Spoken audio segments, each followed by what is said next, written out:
बिस्मिल्लाहिर्रहमानिर्रहीम। किचन में काम आने वाली बहुत ही बेहतरीन टिप्स। पुलाव बिरयानी के लिए जब प्याज के लच्छे फ्राई करें तो इसमें थोड़ी चीनी छिड़क दें।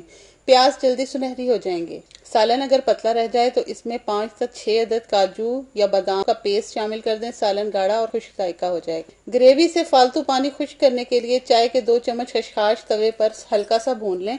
अब इसकी पेस्ट बनाकर सालन में शामिल करें और हल्की आंच पर पका लें। सालन गाढ़ा हो जाएगा। अदरक का छिलका चम्मच से उतार कर देखें, आप छुरी का इस्तेमाल भूल जाएंगे। सेब, खीरे और आड़ू के छिलके जाया मत करें। इन्हें ताज़ा धनिए, हरी मिर्चों, अदरक, नारियल, नमक और चीनी के साथ मिलाकर पीसने से लजीज और ग़िज़ाइयत से भरपूर चटनी बनती है। इसे दही में शामिल करके और रायता तैयार किया जा सकता है। कोई भी दाल पकाते वक्त इसमें मसाले शामिल करने से पहले अगर थोड़ी सी हल्दी और घी या मक्खन का इस्तेमाल कर लिया जाए तो बिल्कुल मुनफरिद और जायकेदार दाल बनती है।